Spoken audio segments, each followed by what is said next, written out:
Hello friends, अभी तक का जो पार्ट था, ठीक है, लेंस का बेसिक पार्ट अपन लगभग कल किए थे, थिन लेंसेज से रिलेटेड। ठीक है, उस लेंस के पार्ट में हम लोगों ने क्या क्या किया था। सबसे पहले मैंने बताया था आपको लेंस मेकर के बारे में।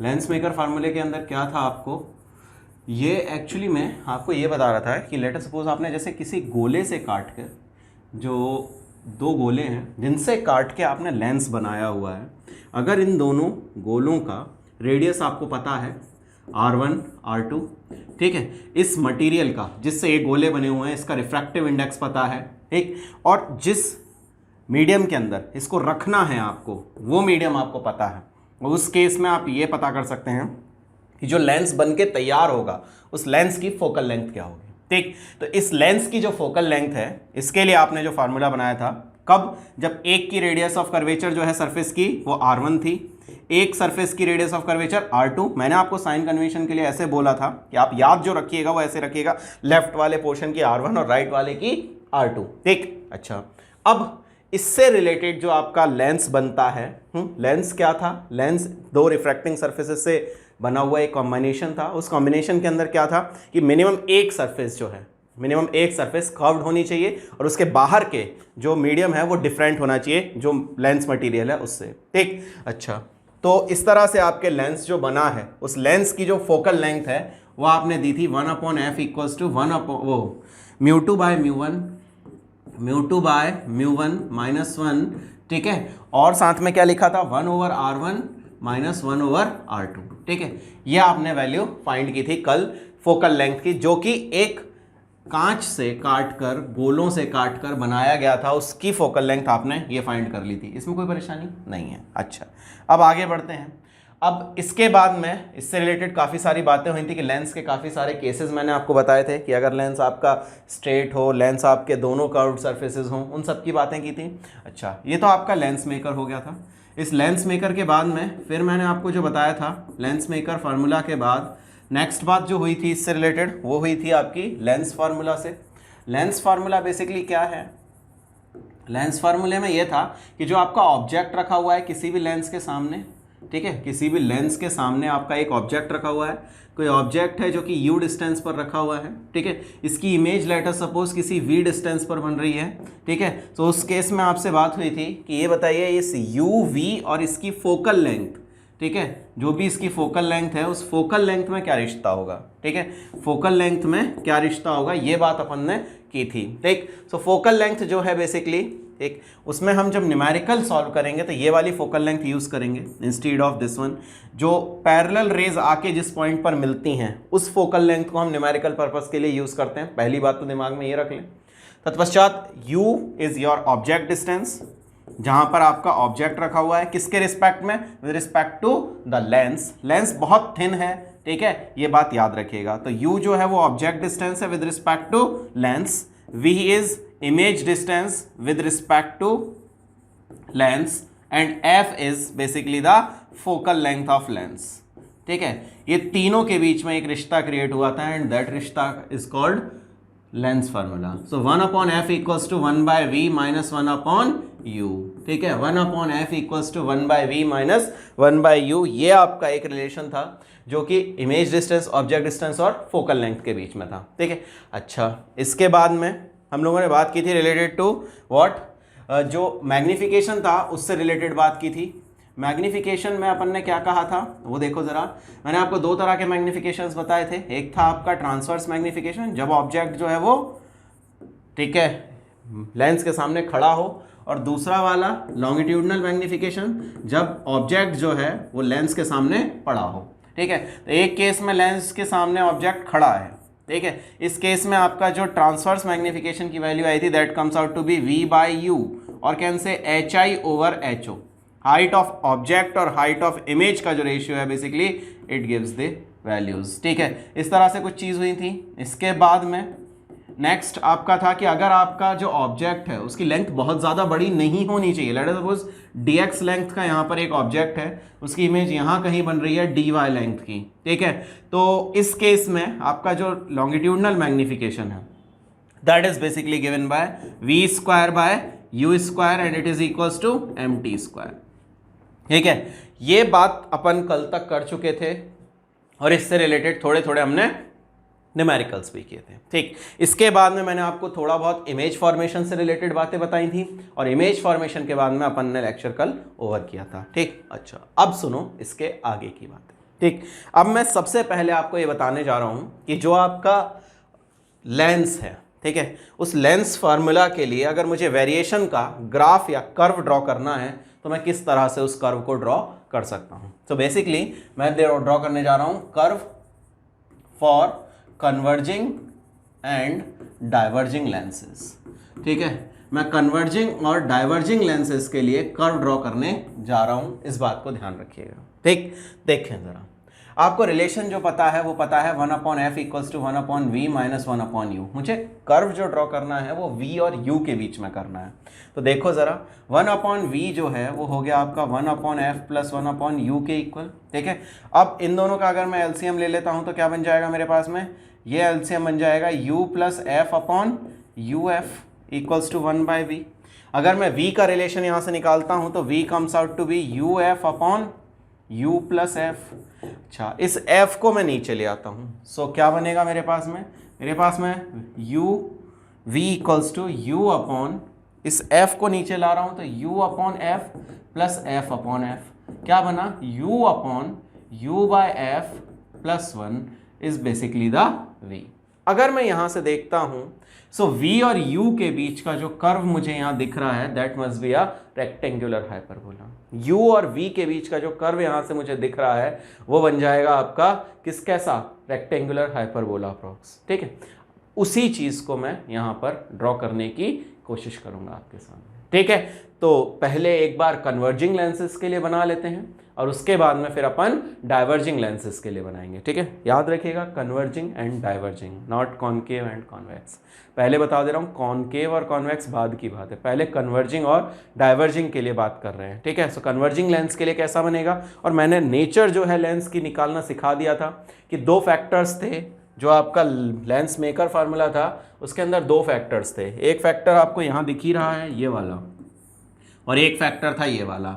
इन दोनों फैक्टर का साइन अगर सेम हुआ, ठीक है, तो आप क्या कहेंगे कि लेंस जो है वो आपका कन्वर्जिंग है। अगर इन दोनों फैक्टर्स का साइन जो है वो डिफरेंट हुआ तो आप क्या कहेंगे, तो आप कहेंगे कि ये डाइवर्जिंग लेंस है। ठीक है, कन्वर्जिंग और डाइवर्जिंग के अलावा आपको इनके साइन कैसे पता करने के लिए बताया था मैंने कहा था कि अगर ये कॉनकेव लेंस हुआ, ठीक है, तो साइन आपका जो है वो अलग आएगा, और कॉन्वेक्स है तो साइन अलग आएगा। इसके अलावा यहाँ बताया था कि रेयरर मीडियम है तो साइन अलग होगा, और अगर लेंस के बाहर का मीडियम जो है वो रेयरर है तो साइन अलग, और अगर डेंसर है बाहर का तो साइन अलग।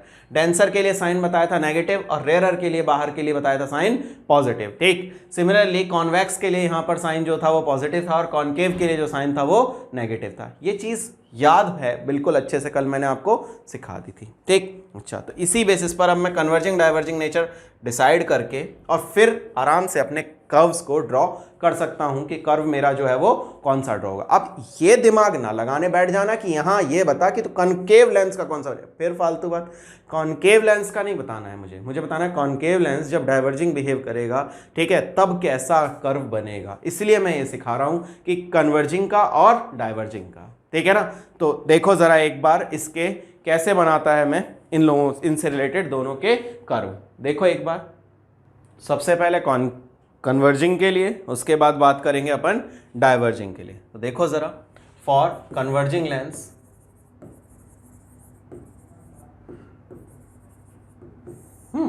कन्वर्जिंग लेंस के लिए जब अपन बात करने जा रहे हैं तो कन्वर्जिंग लेंस में आप क्या याद रखेंगे, ये चीज़ ध्यान रखो कि जो आपकी फोकल लेंथ हैं पहले उनके लिए अपन लाइंस ड्रॉ कर लेते हैं। ठीक है, एक फोकल लेंथ होती है आपकी नेगेटिव में और एक फोकल लेंथ जो है वो आपकी होती है पॉजिटिव में, जब v है और u है आपके। ठीक है, सो एक केस में आपका v इक्वल्स टू f और एक केस में u equals to minus f। ये कर्व्स आपके ड्रॉ करते हैं, ये आपका u है, ये आपका v है। ठीक है, ये आपका v शो कर रहा है और ये आपका u शो कर रहा है। ठीक है, अच्छा, अब ज़रा देखिए एक बात कि जब रियल ऑब्जेक्ट होगा सो u रियल ऑब्जेक्ट के केस में जो u का साइन होगा दैट मस्ट बी नेगेटिव, तो दैट मीन्स कि u नेगेटिव इधर कहीं। अच्छा, और जब रियल इमेज बनेगी उसकी, रियल इमेज बनेगी उसकी। तो रियल इमेज के केस में क्या होगा, v आ जाएगा पॉजिटिव, क्योंकि दूसरी साइड बनती है इसमें, ठीक। दैट मीन्स कि u negative and v positive, u negative and v positive, that means कि यहां कर्व बन जाएगा, ठीक है। यहां कर्व मेरा जो है वो ड्रॉ हो जाएगा। मैं दूसरे कलर से ड्रॉ कर रहा है। ये कर्व आपका क्या बनेगा, ये शो कर रहा है कि रियल ऑब्जेक्ट, ये शो कर रहा है रियल ऑब्जेक्ट और रियल इमेज, ठीक है। अच्छा, और समझो जरा। अगली बात क्या है, अगली बात है आपका कि ऑब्जेक्ट रियल रहे लेकिन इमेज जो है वो वर्चुअल हो जाए। तो जब देखो ज़रा, ऑब्जेक्ट आपका जब रियल ही रहा, पहला केस ये हो गया। दूसरी बात, रियल ऑब्जेक्ट है, ठीक है, मैंने मान लिया, तो रियल ऑब्जेक्ट के लिए यू क्या ले लिया, नेगेटिव। अच्छा, अब इमेज जो बोल रहे हो वो बोल रहे हो तुम वर्चुअल, तो वर्चुअल इमेज के लिए जब बात करते हो तो v की वैल्यू कैसी हो गई, v भी नेगेटिव। तो u भी नेगेटिव, v भी नेगेटिव। कहाँ बनेगा u और v दोनों नेगेटिव, u और v दोनों नेगेटिव बनेंगे इसमें, ठीक है, u और v बनेंगे दोनों नेगेटिव इसमें, ठीक। अच्छा, अब तीसरी बात पर आ जाओ। अब ये आपसे कह रहा है कि जो इमेज है, ठीक है, दैट मस्ट बी वर्चुअल, और ऑब्जेक्ट भी आपका कैसा होना चाहिए, वर्चुअल, ठीक है। अच्छा, ऑब्जेक्ट भी वर्चुअल और इमेज भी वर्चुअल। एक बार चेक कर लेते हैं। तीसरा केस मैं यहां पर कंसिडर कर रहा हूं। तीसरा केस कह रहा है आपसे कि ऑब्जेक्ट आपका जो है वो वर्चुअल हो, और जो ऑब्जेक्ट जब वर्चुअल होगा, तो ऑब्जेक्ट वर्चुअल होगा तो यू आपका पॉजिटिव हो गया, यू आपका हो गया पॉजिटिव, और जब इमेज जो है वो भी आपकी वर्चुअल होगी। तो इमेज वर्चुअल होने के लिए क्या ध्यान रखना पड़ेगा, इमेज वर्चुअल होने के लिए v की वैल्यू जो है वो कैसी होनी चाहिए, v की वैल्यू होनी चाहिए, u भी आपका पॉजिटिव हो गया और v की वैल्यू जो है वो आपकी नेगेटिव होनी चाहिए, u नेगेटिव और v आपका भी नेगेटिव। तो u नेगेटिव v नेगेटिव, तो ये बन गया, ठीक है। इस केस में क्या कह रहा है, अब u पॉजिटिव है बट आपकी इमेज वर्चुअल है, तो v कैसा होना चाहिए, ठीक है। अगर ऑब्जेक्ट वर्चुअल है तो u आपका पॉजिटिव हो गया, ठीक है। अगर इमेज वर्चुअल है तो v, ठीक है, ऑब्जेक्ट वर्चुअल है तो u तो पॉजिटिव, इमेज वर्चुअल है तो v। देखो यार, ये केस पॉसिबल ही नहीं होता है। क्यों, क्योंकि ऑब्जेक्ट वर्चुअल और इमेज वर्चुअल ये केस कन्वर्जिंग लेंस के केस में पॉसिबल नहीं होता। कन्वर्जिंग में पॉसिबल, कन्वर्जिंग में नॉट पॉसिबल, कन्वर्जिंग में ये चीज़ पॉसिबल नहीं होती है, ये चीज़ ध्यान रखना। अगली बात पर आ जाओ। चौथी बात ये कह रहा है आपसे कि ऑब्जेक्ट आपका वर्चुअल है और इमेज आपकी जो है वो कैसी बनेगी, रियल। तो ऑब्जेक्ट आपका वर्चुअल मतलब u आपका पॉजिटिव हो गया, और इमेज आपकी रियल मतलब v आपका जो है वो पॉजिटिव हो गया, ठीक है। u आपका पॉजिटिव और v भी आपका पॉजिटिव हो गया, ठीक है। तब उस केस में आप क्या ध्यान रखेंगे, रियल इमेज है और वर्चुअल आपका ऑब्जेक्ट है, तो कहाँ बनेगा कर्व, आपका कर्व बनेगा कहीं इधर की साइड में, ये कर्व आपका बन जाए, ठीक है। So this is basically for real image virtual object, और ये आपका किसके लिए था, ये आपका था रियल ऑब्जेक्ट और वर्चुअल इमेज। यही चार पॉसिबल केसेस हो सकते थे, ये चारों मैंने आपको बता दिए। अब कोई कंफ्यूजन किसी को इसमें, it is for basically converging lens, ठीक। आगे बढ़ती हैं, आगे बढ़ते हैं। नेक्स्ट इज व्हाट, नेक्स्ट है आपका फॉर डाइवर्जिंग लेंस, ठीक है। अब बात करने जा रहा हूं फॉर डाइवर्जिंग लेंस। सो जो आपके डाइवर्जिंग लेंसेज होंगे उनके अंदर कैसा कर्व होगा, उससे रिलेटेड अब बात करने जा रहे हैं। देखो जरा उसके कर्व से रिलेटेड। पहले फोकल लेंथ ड्रॉ कर लेंगे, और फोकल लेंथ ड्रॉ करने के बाद फिर आगे बढ़ेंगे। तो देखो जरा, ऐसे कह रहा है आपसे कि u जो है वो आपका इस बार प्लस f में जुड़ेगा, और v जो है वो आपका ड्रॉ होगा कहाँ पर, माइनस f के साथ। तो v को मैंने ड्रॉ कर दिया माइनस f के साथ, ठीक है। तो ये हुआ आपका v equals to minus f, और ये हुआ u equals to plus f, ठीक। अच्छा, अब ज़रा देखो एक बार, अब ज़रा देखो एक बार कि ऐसे कह रहा है आपसे कि वर्चुअल ऑब्जेक्ट की वर्चुअल इमेज यहाँ सबसे ज़्यादा, सॉरी, जो आपका रियल ऑब्जेक्ट है उसकी वर्चुअल इमेज जो है वो यहाँ पर सबसे पहले बनती है। सो रियल ऑब्जेक्ट, ठीक है, और रियल ऑब्जेक्ट है तो u कैसा हो गया, नेगेटिव। अब वर्चुअल इमेज है, वर्चुअल इमेज है तो v कैसा हो गया आपका, यहाँ पर v आपका इस केस में हो जाएगा कैसा, रियल ऑब्जेक्ट की वर्चुअल इमेज। ठीक, देखो गौर से कि रियल ऑब्जेक्ट है तो u आपका नेगेटिव हो जाएगा, और वर्चुअल इमेज अगर उसकी फॉर्म हो रही है तो उस केस में क्या होगा, सो v भी आपका क्या हो जाएगा, v भी आपका नेगेटिव हो जाएगा, v भी नेगेटिव। ठीक, अब देखो ज़रा इस केस में अगर मुझे कर्व बनाना पड़ेगा तो u भी नेगेटिव, v भी नेगेटिव, तो कर्व यहाँ कहीं पहुँचा। अब इसके बाद में अब बदलते चले जाओ चीज़ों को। नेक्स्ट आपसे बोल रहा है दूसरा केस, दूसरे केस में आपका जो ऑब्जेक्ट है, ठीक है, उसको मैं कैसा रख रहा हूँ, u जो है अब वो आपका नेगेटिव नहीं रहेगा, वर्चुअल ऑब्जेक्ट रहेगा। अब आपका जब वर्चुअल ऑब्जेक्ट रहेगा, ठीक है, सो u आपका जो है वो हो गया पॉजिटिव, u आपका जो है वो हो गया आपका पॉजिटिव, u आपका पॉजिटिव हो गया, और वर्चुअल इमेज है, वर्चुअल इमेज है, सो वर्चुअल ऑब्जेक्ट की वर्चुअल इमेज है, दैट मीन्स कि v भी आपका कैसा हो गया, पॉजिटिव। सो वर्चुअल ऑब्जेक्ट की वर्चुअल इमेज है तो यहाँ पर आपका v हो जाएगा पॉजिटिव। ठीक है, u भी पॉजिटिव और v भी पॉजिटिव। ठीक है, तीसरा केस एक और लेता हूँ। इस तीसरे केस के अंदर मैं ऑब्जेक्ट को वर्चुअल कंसीडर कर रहा हूँ और इमेज जो फॉर्म हो रही है दैट मस्ट बी रियल। ठीक है, सो देखो एक बार ज़रा तीसरा केस क्या कह रहा है। तीसरा केस कह रहा है आपका कि जो ऑब्जेक्ट है आपका, ठीक है, ऑब्जेक्ट आपका जो है वो वर्चुअल है। ऑब्जेक्ट जब आपका वर्चुअल है तो u आपका कैसा हो गया, ऑब्जेक्ट जब आपका वर्चुअल है तो u की वैल्यू हो गई positive, that means u comes out to be positive. और इमेज जो है, ठीक है, इमेज फर्स्ट केस में जो बन रही थी इन दोनों केसेस में, ठीक है, वो इमेज बनी है आपकी इसमें पॉजिटिव इमेज। एक सेकेंड, इसमें v की वैल्यू नेगेटिव ही होगी, इसमें v की वैल्यू नेगेटिव ही होगी। सो v की वैल्यू जब नेगेटिव होगी दैट मीन्स कि कर्व जो बनेगा u भी नेगेटिव और u पॉजिटिव और v negative, that means curve इस तरफ बन जाएगा इसका। एंड थर्ड केस में यो ऑब्जेक्ट है आपका, ठीक है, ऑब्जेक्ट है आपका, ये तो एक बार रियल ले लिया एक बार वर्चुअल ले लिया। अब इस केस में आपका u जो है वो मैं ले रहा हूँ पॉजिटिव, ठीक है, और v जो है वो भी ले रहा हूँ पॉजिटिव। ठीक है, सो इमेज जो बनेगी वो रियल होगी और इमेज जो है वो रियल होगी और ऑब्जेक्ट जो है वो आपका वर्चुअल होगा। सो u पॉजिटिव और v भी इसके अंदर पॉजिटिव, तब ये कर्व ड्रॉ हो जाएगा इस तरफ वाला। That means it's for diverging lens basically. ठीक है, ये तीन केसेस बनेंगे, इसमें रियल ऑब्जेक्ट की रियल इमेज फॉर्म नहीं होगी, रियल ऑब्जेक्ट की रियल इमेज इसके केस में फॉर्म नहीं होगी, इस चीज़ को ध्यान रखिएगा। तो तीन केस इसमें भी, ठीक है।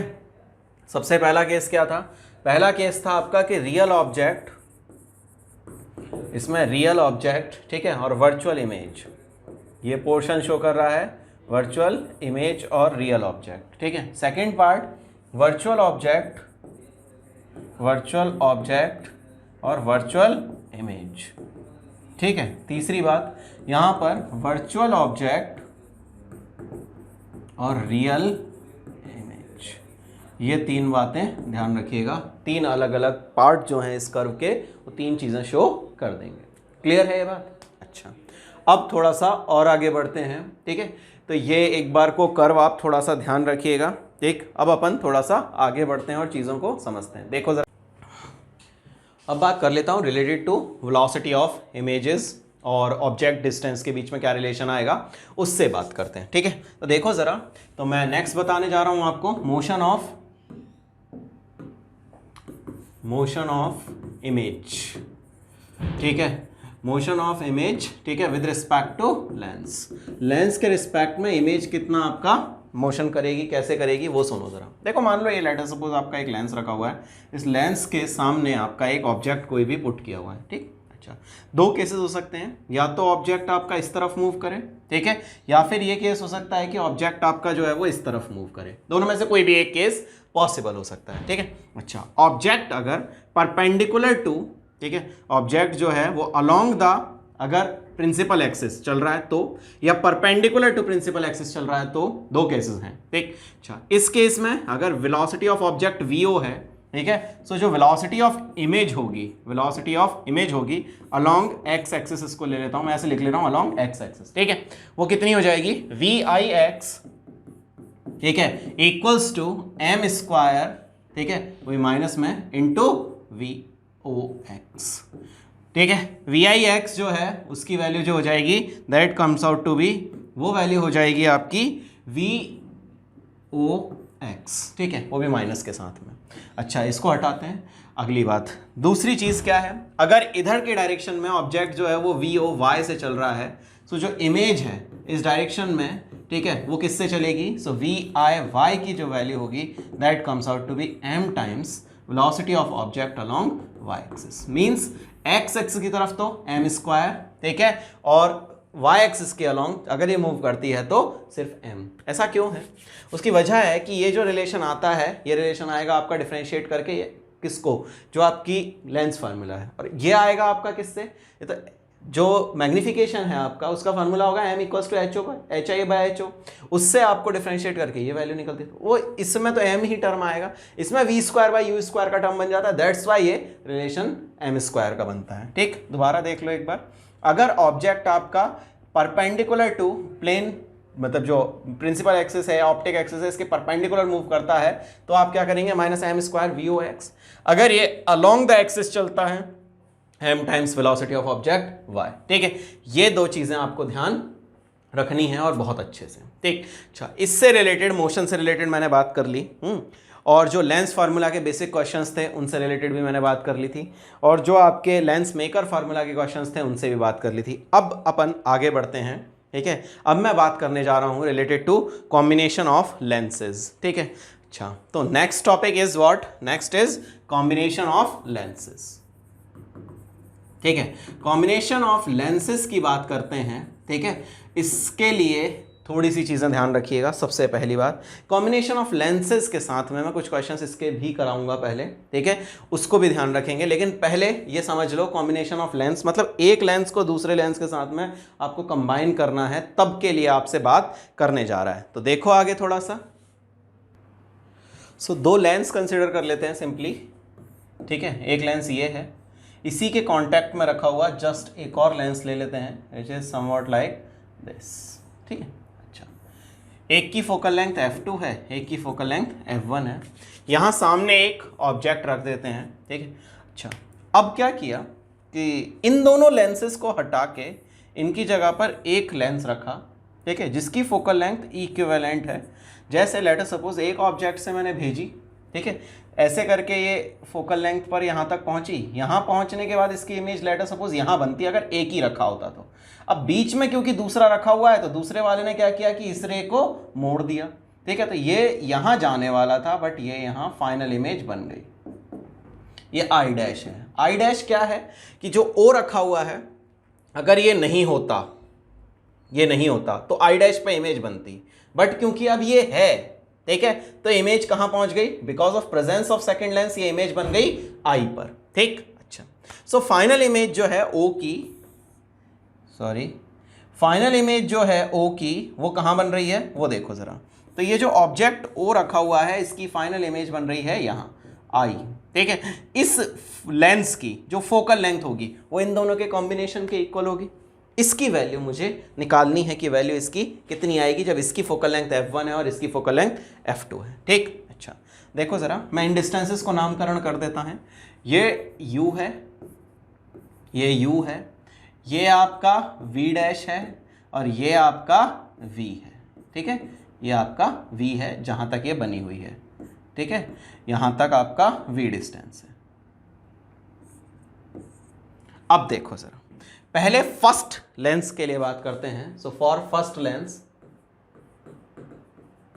जब फर्स्ट लेंस के लिए बात करते हैं, ठीक है, ये वाले के लिए जिसकी फोकल लेंथ f1 है, सो 1/f1 इक्वल्स टू 1/ इमेज है आपका v डैश, ठीक है, -1/u, ठीक। एक बात। दूसरी बात, दूसरे लेंस के लिए बात करते हैं। सो फॉर सेकंड लेंस, जब मैं दूसरे लेंस के लिए बात कर रहा हूं, ठीक है, तो देखिएगा जरा क्या लिख रहा हूं मैं, 1/f2 इक्वल्स टू, इसके लिए ऑब्जेक्ट डिस्टेंस 1/v डैश है, तो 1/v -1/v डैश। इन दोनों इक्वेशंस को मैं ऐड कर देता हूँ, इन दोनों इक्वेशंस को मैं ऐड कर देता हूँ 1 और 2 को। जब मैं इन दोनों इक्वेशंस को ऐड करता हूँ तो क्या मिलेगा बेटा, 1/f1 plus 1/f2 equals to 1/v dash और 1/v डैश कट जाएंगे, ये प्लस का है ये माइनस का है, ये बचे आपके 1/v माइनस 1/u। ठीक है, यही इक्वेशन अगर मैं इसके लिए लगाता हूं, ठीक है, तो 1/f equivalent equals to 1/v minus 1/u। That means मुझे एक बात पता चल गई कि ये 1/f1 प्लस f2 की वैल्यू 1/f इक्विवेलेंट के लगभग बराबर है। अब क्या करें, सिंपल है, 1/f1 प्लस f2 किसके इक्वल हो चुका है, f इक्विवेलेंट के। सो 1/f इक्विवेलेंट किसके इक्वल हो गया, 1/f1 प्लस 1/f2 के equal. 1/f equivalent is equal to 1/f1 plus 1/f2 के इक्वल हो चुका है। Is it clear? आसान सी बात, बहुत अच्छे से जो ध्यान रखनी है, 1/f equivalent is equal to 1/f1 plus 1/f2। कोई दिक्कत नहीं है, बहुत आराम से ये बात समझ में आती है सबको। ठीक, तो देखो अब जरा, जो f इक्विवेलेंट है, ठीक है, उसकी वैल्यू कितनी आई, 1/f1 प्लस 1/f2। अच्छा, अगर मैं आपसे ये कहूं कि मैं इनके बीच में कुछ डिस्टेंस दे दे रहा हूं, तो इन दोनों के बीच में, ये जो आपके लेंसेज रखे हुए थे, इनके बीच में अगर मैंने ये कहा कि मैंने कोई डिस्टेंस d इनके बीच में प्रोवाइड कर दिया है, तो उस केस में जो फोकल लेंथ है 1/f equivalent is equal to हो जाएगा 1/f1 plus 1/f2 minus d/f1/f2।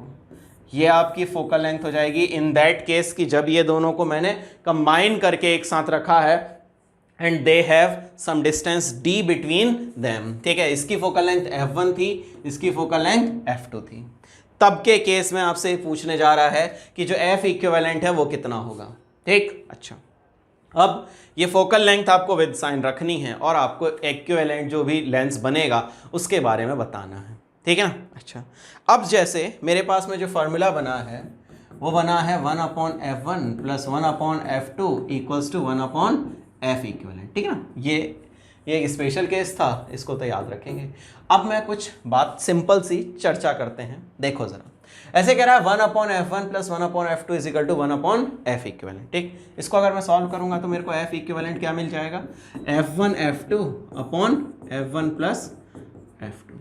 ठीक है, ये मुझे वैल्यू मिल जाएगी। ठीक है, अच्छा, मैं क्या करता हूं कि दोनों सेम नेचर के लेंस ले लेता हूं ना, इसमें केसेस बना रहा हूं, केस फर्स्ट ले रहा हूं। ठीक है, केस फर्स्ट ले रहा हूं। मैंने मान लिया कि दोनों लेंसेज जो हैं वो कॉनकेव हैं, कॉन्वेक्स हैं, सॉरी। ठीक है, तो f1 भी पॉजिटिव और f2 भी पॉजिटिव। ठीक है, f1 भी पॉजिटिव और f2 भी पॉजिटिव। ठीक है, अच्छा, अगर ये दोनों कॉनकेव लेंसेज हैं, सॉरी कॉन्वेक्स लेंसेज हैं दोनों, तब क्या होगा, ये दोनों कॉन्वेक्स हैं। ठीक है, ये दोनों कॉन्वेक्स लेंसेज हैं, तो f1 आपका पॉजिटिव हो गया और f2 भी आपका पॉजिटिव हो गया। अब क्या करूं बेटा, इनमें वैल्यूज रखते हैं, तो f इक्विवेलेंट कितना हो गया, तो देखो ये भी प्लस और ये भी प्लस, तो प्लस प्लस तो प्लस हो गया, और नीचे भी आपने दोनों पॉजिटिव वैल्यूज को ऐड किया है, दैट मीन्स प्लस मिलेगा। तो फाइनल आंसर मुझे क्या मिला, प्लस। दैट मीन्स कि जब मैंने दोनों लेंसेज कॉन्वेक्स लिए हैं तो फाइनल रिजल्टेंट जो कॉम्बिनेशन होगा it will also behave as convex lens. बोलो हाँ या ना, ये बात क्लियर है कि नहीं? दोनों लेंसेज अगर मैंने कैसे लिए हैं, कॉन्वेक्स लेंसेज लिए हैं, तो फाइनल कॉम्बिनेशन भी मुझे क्या मिलेगा, कॉन्वेक्स लेंस ही मिलेगा। ठीक है, अच्छा, अब दूसरी बात पर आ जाओ। अगर दोनों मैंने कॉनकेव ले लिए तो, ठीक है, केस सेकंड की बात करता हूं, केस सेकंड की अगर मैं बात करता हूं, तो अगर मैंने f1 को नेगेटिव लिया और f2 को भी नेगेटिव लिया, दोनों लेंसेज जो है वो सेम नेचर के हैं, तब की बात करने जा रहा हूं। सो f1 भी नेगेटिव और f2 भी नेगेटिव, सो f कितना हो जाएगा, तो f is equal to f1 f2 upon f1 plus f2। ठीक है, अब देखो जरा, ये भी नेगेटिव और ये भी नेगेटिव, माइनस माइनस प्लस हो गया ऊपर का। तो अच्छा, ये नेगेटिव टर्म है और ये भी नेगेटिव टर्म है, माइनस माइनस करोगे तो प्लस करोगे, लेकिन साइन कैसा रहेगा, साइन तो माइनस ही रहेगा। ठीक है ना, माइनस माइनस नीचे है और इन दोनों को ऐड करना है तुम्हें। ठीक है, जैसे -3 और -2, इन दोनों को तुम ऐड करना चाहते हो, तो तुम -3 और -2 को करोगे तो -3 plus minus -2 minus minus plus होगा, मान लिया 5, लेकिन साइन किसका रहेगा, साइन तो नेगेटिव ही रहेगा। तो सिमिलर केस में अब पॉजिटिव नेगेटिव का करोगे तो नेगेटिव वैल्यू आ जाएगी। दैट मीन्स कि अगर दोनों सेम नेचर के लेंसेज हुए तो ये लेंस आपका किसकी तरह बिहेव करेगा, it will serve as a convex lens. तो अगर दो कॉन्वेक्स लेंसेज को तुम मिलाते हो तो फाइनल आंसर किसके जैसा होगा? कॉन्वेक्स लेंस जैसा। ठीक, एक बात क्लियर है। अच्छा, दोनों अगर दोनों कॉनकेव लेते हो सो कैसा बिहेव करेगा? ये भी आपका बिहेव कर रहा है एज अ कॉनकेव, और अगर कॉन्वेक्स लेते हो दोनों तो भी बिहेव करेगा कॉम्बिनेशन जो है वो उसी के जैसा। अच्छा, एक चीज और ध्यान रखना कि अगर आपने दोनों लेंसेज सेम नेचर के ले लिए, ठीक है, दोनों लेंसेज सेम नेचर के ले लिए, ठीक है, तो जो इक्विवेलेंट फोकल लेंथ आएगी वो इंडिविजुअल फोकल लेंथ से कम आएगी। जो इंडिविजुअल फोकल लेंथ होंगी, जैसे एक एग्जांपल देखो, ऐसे कह रहा है आपका कि एक लेंस है जिसकी फोकल लेंथ जो है वो 10 सेंटीमीटर है, और एक और लेंस है आपका जिसकी फोकल लेंथ जो है वो 20 सेंटीमीटर है, ठीक है। अगर आप इक्विवेलेंट निकालोगे ना, सो 1/f1 प्लस 1/f2 से, तो ये वैल्यू आएगी 1/10 प्लस 1/20। इसको जब जोड़ोगे ना तो 20, 2 प्लस 1, ये आ जाएगी आपकी 3/20, यानी फोकल लेंथ आएगी 6.66, ठीक है। दैट मीन्स आसान भाषा में ये समझाना चाह रहा था कि जो फाइनल फोकल लेंथ आई है वो इन दोनों इंडिविजुअल से कम आएगी, ठीक है। यही इसके केस में भी होगा, चाहे करके देख लेना आप, ठीक है। सो यहां से एक बात कंक्लूड कर सकते हैं क्या, कि if two lenses of same nature, if two lenses of same nature are combined या are put in contact, then combination will be of same nature। पहली बात। दूसरी बात, but focal length of equivalent lens must B क्या होगा? Must be less than individual focal length. जो individual focal length है उनसे छोटा होगा जो फाइनल आपका फोकल लेंथ आएगा, वो सबसे छोटे वाले से भी छोटा होगा। ये बात बहुत अच्छे से ध्यान रख लेना। क्लियर है? अच्छा, और आगे बढ़। अब मान लो कि दो तेरे पास में लेंसेज हैं और वो दोनों ऐसे लेंसेज हैं जिनका फोकल लेंथ, एक कॉनकेव है एक कॉन्वेक्स है, तब क्या होगा? तो देखो जरा, एक आपका कॉनकेव लेंस है, केस थर्ड है ये, और एक आपका कॉन्वेक्स लेंस है, ठीक है। एक ये लेंस है और एक आपका इस तरह का लेंस है। अब क्या होगा? अब पूछ रहा है आपसे कि अब क्या होगा। इसकी फोकल लेंथ जो है f1 पॉजिटिव हो गया और f2 जो है वो नेगेटिव हो गया। अब फाइनल इक्विवेलेंट जो आएगी वो positive f1 f2 upon f1 plus f2, एक पॉजिटिव, ठीक, दूसरा नेगेटिव, तो दोनों का मल्टीप्लाई करेंगे तो क्या मिल जाएगा हमें? नेगेटिव वैल्यू अपॉन ये वैल्यू आपकी पॉजिटिव है, प्लस करा इसमें माइनस। अच्छा, अब नीचे से जो साइन आएगा वो किसका आएगा? ठीक है, तो नीचे से साइन आएगा बेटा लोग उसका, ठीक है, जो कि बड़ा होगा। अगर f1 बड़ा हुआ तो f1 का साइन आ जाएगा, अगर f2 बड़ा हुआ तो f2 का साइन आ जाएगा, ठीक है। सो नीचे से साइन आएगा उसका जो कि आपका बड़ा होगा, ठीक है। सो यहां पर f equivalent equals to minus ऊपर मिल गया अपॉन, ठीक है, साइन ऑफ ग्रेटर वन, तो जो सबसे बड़ा वाला होगा ग्रेटर वन, ठीक है, sign of greater focal length, ऐसे लिख लो, ग्रेटर फोकल लेंथ, इसका साइन होगा जिसकी फोकल लेंथ ज्यादा होगी। अगर f1 बड़ा हुआ तो f1 आ जाएगा, f2 बड़ा हुआ तो f2 आ जाएगा। दो केस ले लेता हूं, मान लेता हूं कि f1 बड़ा है f2 से, f1 बड़ा है f2 से। देखो जरा, तो f इक्विवेलेंट का साइन क्या हो गया? ऊपर माइनस साइन और नीचे f1 बड़ा है तो यानी पॉजिटिव साइन आ गया, और जब नीचे वाला पॉजिटिव आ गया तो फाइनल आंसर क्या आया है? नेगेटिव। मतलब छोटे वाले का साइन आ गया, मतलब आंसर किसका आया? छोटे वाले का। दूसरा वाला देखो, अगर f2 बड़ा है f1 से, तो f2 बड़ा है तो f इक्विवेलेंट कितना हो गया? देखो माइनस ऊपर साइन है, नीचे भी क्या आ गया? माइनस, तो क्या आया? Positive sign. दैट मीन्स इन दोनों रिजल्ट से एक बात पता चल रही है कि फाइनल आंसर जो आएगा, जो बिहेव करेगा जब ये दोनों एक साथ कॉम्बिनेशन में होंगे, तो जिसकी वैल्यू या मैग्नीट्यूड छोटा होगा उसके जैसा ये बिहेव करेगा। जैसे इफ तो इसके लिए मैं एक स्टेटमेंट बना देता है, ठीक है। छोटे वाले का साइन जो है वो आ रहा है, देखो जरा, if two lenses of a different nature are combined together, then combination will behave as, ठीक है, कॉम्बिनेशन जो है वो बिहेव करेगा as of small numerical value focal length, जिसकी वैल्यू कम होगी उसके जैसा बिहेव करेगा। जैसे एक छोटा सा एग्जांपल देखो, ऐसे कह रहा है कि दो लेंसेज हैं, एक कॉनकेव है जिसकी वैल्यू दे रखी है +10 सेंटीमीटर, एक कॉन्वेक्स है एक तो, और एक आपका कॉनकेव लेंस दिया हुआ है, ठीक है। इसकी फोकल लेंथ दे रखी है -20 सेंटीमीटर। कौन सा छोटा है, न्यूमेरिकली देखना है, तो 10 छोटा है, दैट मीन्स कि जो कॉम्बिनेशन बनेगा ना इन दोनों का वो कॉन्वेक्स की तरह बिहेव करेगा। कॉम्बिनेशन विल बिहेव एज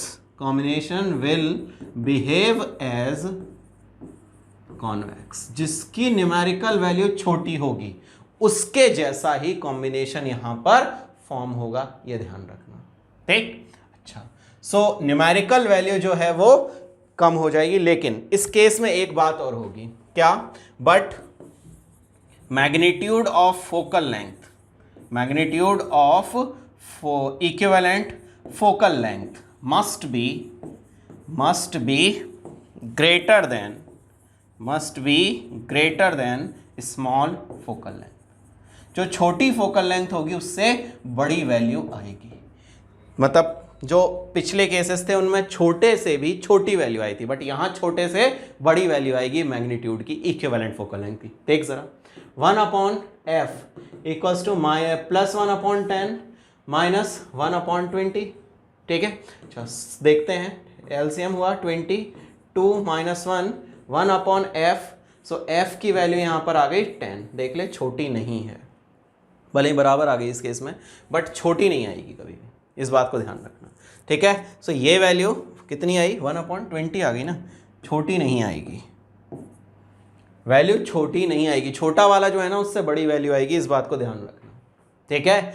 तो ये दो बातें, ठीक है, और इससे पहले ये बात, ये पूरी तरह से दिमाग में रच बस जानी चाहिए, ठीक। अच्छा, एक चीज़ और जो ध्यान रखने की है, ठीक है, इससे रिलेटेड क्वेश्चन रहता है कि कौन सा कॉम्बिनेशन बनाएंगे तो किस तरह का लेंस आपका बन जाएगा, ये चीज़ ध्यान रखिएगा और बहुत अच्छे से ध्यान रखिएगा, ठीक। अच्छा, और आगे बढ़ता हूँ, और चीज़ें समझो धीमे धीमे।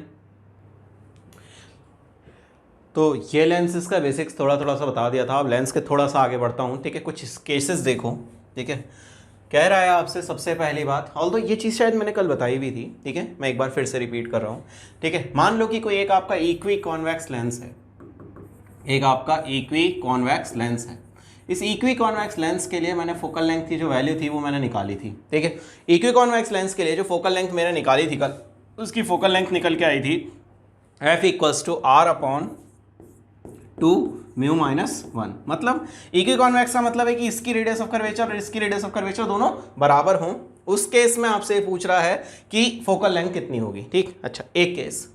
दूसरी बात कर, इसी लेंस में मैंने ये कहा कि ये प्लेनो कॉन्वेक्स है, तो मैंने कहा तो उससे कि अगर ये प्लेनो कॉन्वेक्स लेंस है तो ये आपका केस है, और रेज जो हैं वो इधर से पड़ रही हैं, ठीक है, रेज जो हैं वो इधर से पड़ रही हैं, ये रेडियस ऑफ कर्वेचर r है, इसकी तो ऑब्वियस इनफाइनाइट ही होगी, ठीक। इस केस में आपकी फोकल लेंथ कितनी हो जाएगी, तो इस केस में जो फोकल लेंथ हो जाएगी वो हो जाएगी r/μ-1। इसकी फोकल लेंथ जो हो जाएगी वो हो जाएगी r/μ-1। अच्छा, अगर इसका उल्टा कर दें तो बोल रहा है कि ये लेंस है आपका और जो इंसिडेंस हो रहा है वो इस तरफ से हो रहा है, तो r1 जो है वो इनफाइनाइट हो जाए और r2 जो है वो आपका r हो जाए, तब क्या करोगे, तब भी फोकल लेंथ बेटा लोग यही रहेगी r/μ-1, ठीक है। इस केस में भी फोकल लेंथ जो है वो सेम ही रहेगी r/μ-1। इन बातों पर ज़्यादा दिमाग नहीं लगाना है, ठीक है, सीधी सीधी सी चीज़ें हैं, थोड़ा सा ध्यान रखेंगे, ठीक है। अच्छा, अब आगे बढ़ता हूँ। नेक्स्ट, अगली बात आपसे अब बोल रहा है कि यदि एक लेंस है आपका, उस लेंस को, ये आपका लेंस था ही नहीं, अब है, ये लेंस था आपका, इसको बीच में से ऐसे काट दिया, ठीक है। जब इसको यहाँ से बीच में से ऐसे काट दिया तो काटने पर क्या हो रहा है कि एक लेंस आपका ये बन गया और एक लेंस आपका नीचे वाला हिस्सा बन गया, इसको भी मैं यही रख ले रहा हूँ। यह आपका एक लेंस के दो टुकड़े बन गए। जब आपको इन दोनों को काट के धर दिया, अब ये पूछ रहा है कि अगर इसकी फोकल लेंथ f थी तो इसकी फोकल लेंथ कितनी हो जाएगी और इसकी फोकल लेंथ कितनी हो जाएगी, ठीक है। क्या ये बराबर होंगी, क्या ये अलग होंगी? एक बात बताओ, फोकल लेंथ डिपेंड किस पे कर रही थी? जब लेंस फार्मूला पढ़ा था, लेंस मेकर सॉरी, तो लेंस मेकर के हिसाब से तुम्हें पता है कि लेंस मेकर था 1/f equals to mu minus 1/r1 minus 1/r2। बेटा लोग ये बताओ, इसको जब ऐसे काटा तो क्या रेडियस ऑफ कर्वेचर बदली? ना। क्या मटेरियल बदला? नहीं। तो फिर फोकल लेंथ भी तो नहीं बदली।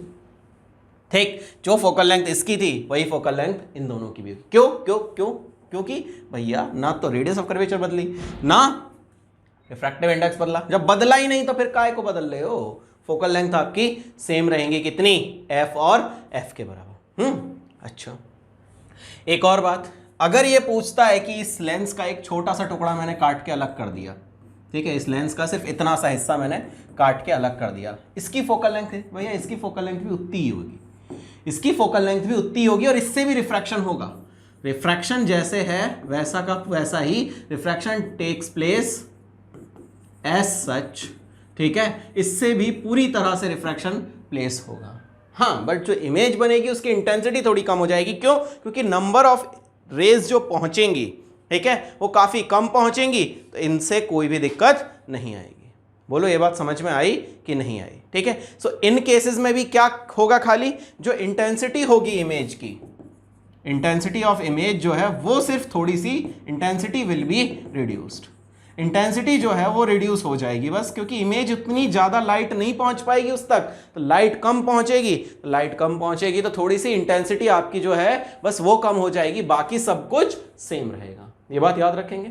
अच्छा, और समझो ज़रा, अगर आपसे ऐसे कहता है कि दो लेंसेज, एक लेंस को इस तरह से ना काट के और ऐसे काट दे, तो आपसे बोल रहा है कि इक्वी कॉन्वेक्स लेंस है, इसको काट के ऐसे बना दिया, एक तो ये बन गया और दूसरा ये बन गया। अब आपसे पूछ रहा है कि इसकी फोकल लेंथ अगर f है तो इसकी फोकल लेंथ कितनी हो जाएगी, इसकी फोकल लेंथ कितनी हो जाएगी, ये अब आपसे पूछ रहा है। ठीक है, एक बात बताओ बेटा लोग कि जो आपका इक्वी कॉन्वेक्स होता था, फॉर इक्वी कॉन्वेक्स क्या फोकल लेंथ का वैल्यू आया था? फॉर इक्वी कॉन्वेक्स जो फोकल लेंथ की वैल्यू आई थी, ये आई थी आपकी r/2 म्यू माइनस 1। और जो आपका प्लेनो कॉन्केव था, वो सॉरी प्लेनो कॉन्वेक्स था,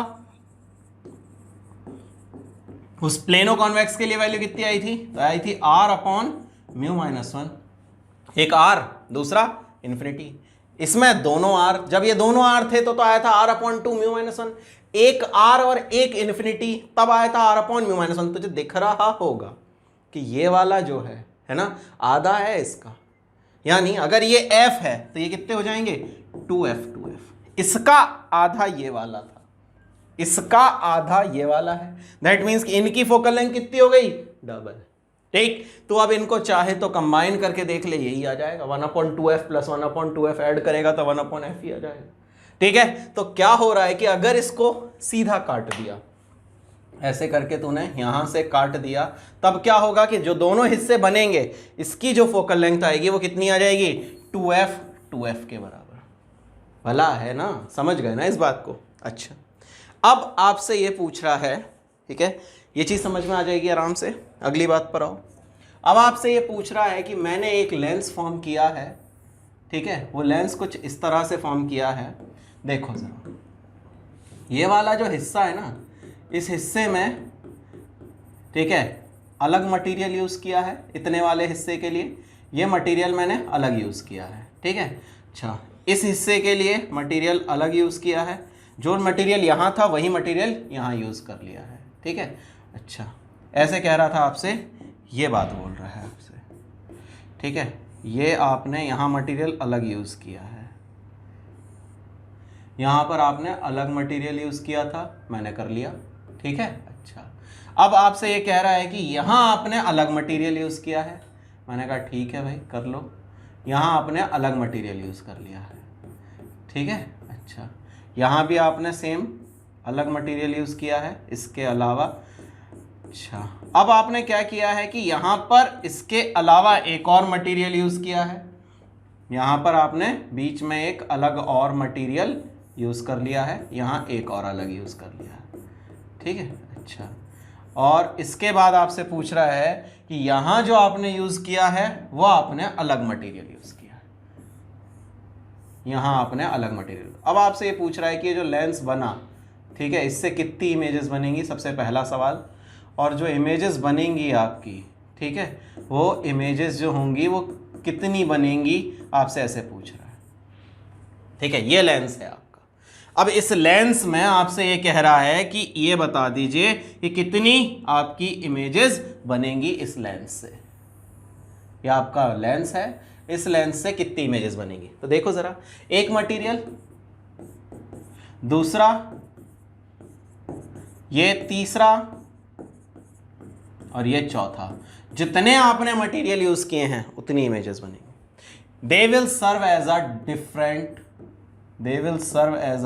डिफरेंट लेंसेज, ये अलग अलग लेंसेज की तरह बिहेव करेंगे, ये सारे के सारे अलग अलग लेंसेज की तरह बिहेव करेंगे, बट इनका कॉम्बिनेशन एक लेंस बनाएगा, इनका कॉम्बिनेशन एक लेंस, इनका कॉम्बिनेशन एक लेंस और एक रे लेंस। तो 4 इमेजेस बनेंगी जब आपने 4 मटेरियल्स को यूज किया है। तो अगर इसका μ1 है, इसका μ2 है, इसका μ3 है और इसका μ4 है, जितने मटेरियल यूज कर लोगे उतने नंबर ऑफ इमेजेस इसमें फॉर्म होंगी, इस बात को ध्यान रखना, ठीक है। सो 4 इमेजेस विल बी फॉर्म्ड। इस केस में 4 इमेजेस जो हैं वो आपकी बनेंगी, इस बात को ध्यान रखिएगा थोड़ा सा, ठीक है। इस केस में आपको 4 इमेजेस जो हैं वो मिल जाएंगी। बोलो ये बात क्लियर? अच्छा, और समझो ज़रा एक चीज़ और, एक बात और बोल रहा है।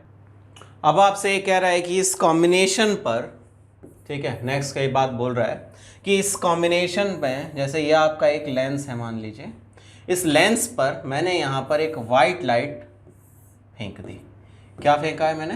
वाइट लाइट मैंने इंसिडेंट की है, ठीक है। जब मैं इस पर वाइट लाइट इंसिडेंट कर रहा हूँ, ठीक है, तो क्या होगा ये आपसे पूछ रहा है, व्हाट विल हैपन, ठीक। अच्छा, सबको पता है कि जो फोकल लेंथ होती है 1/f जो होता है, ठीक है, वो डायरेक्टली प्रोपोर्शन होता है μ-1 के। दिख रहा है? सबको दिख रहा है? अच्छा, और जो म्यू होता है, ठीक है, वो इन्वर्सली प्रोपोर्शन होता है लैम्डा के। कॉचीज याद होगा शायद। अच्छा, इसका मतलब फोकल लेंथ जो है वो डायरेक्टली प्रोपोर्शनल हो गई लैम्डा के। आसान भाषा में यही तो समझाना था मुझे कि अगर फोकल लेंथ जो है, ठीक है, वो रेड की जो होगी वो ज़्यादा होगी वॉयलेट से। क्यों? क्योंकि लैम्डा जो है वो वॉयलेट का कम है और रेड का ज़्यादा है। जिसका लैम्डा ज़्यादा उसकी फोकल लेंथ ज़्यादा, जिसका लैम्डा कम उसकी फोकल लेंथ कम। हो गया काम खत्म। ले, यहाँ पर कहीं रेड कलर मिल जाएगा तेरा, और यहाँ पर कहीं तेरा रेड कलर मिलेगा, ठीक है, और यहाँ कहीं तेरा वॉयलेट मिलेगा। ले, ये रेड मिला तेरा, ठीक है, और यहाँ कहीं तेरा वॉयलेट कलर मिलेगा। यहाँ वॉयलेट मिलेगा, यहाँ रेड मिलेगा, और यहाँ रेड मिलेगा। बोल, समझा कि नहीं समझा? जिसकी फोकल लेंथ वेवलेंथ ज़्यादा उसकी फोकल लेंथ ज़्यादा, जिसकी फोकल लेंथ कम उसकी वेवलेंथ कम। भला? अच्छा, कोई ज़रूरी नहीं हर बार। अच्छा, तुम्हें बहुत देर हो गई यही लेंस देखते देखते, दूसरे पे भी दिखा सकते हैं, ठीक है। ये लेंस के केस में भी यही होएगा भैया, ठीक है। एक मिनट रुको, ऐसे कह रहा है आपसे कि ये लेंस के केस में भी यही होगा भैया। कैसे? जैसे पैरेलल रे आई, कौन सी लाइट की? वाइट लाइट की रे आई हैं। अगर ये वाइट लाइट की रे आई हैं देन दे विल डाइवर्ज, ये डाइवर्ज होंगी आपकी। लेकिन डाइवर्ज कैसे होंगी? डाइवर्ज ऐसे होंगी कि ये यहाँ कहीं मिलेगी, कौन सी लेंस, कौन सी लेंथ मिलेगी यहाँ पर? यहाँ पर मिलेगी तुम्हें वॉयलेट, और यहां मिलेगी तुम्हें रेड। ठीक है, यहां तुम्हें मिलेगा रेड, क्यों? क्योंकि एफ आर बड़ा और एफ वी जो है वो तुम्हारा छोटा होगा। ठीक है, सो व्हाइट लाइट अगर भेज देते हो तो रेड अलग जाएगी और वॉयलेट अलग जाएगी, रेड अलग जाएगी और वॉयलेट अलग जाएगी, ये बात ध्यान रख लेना।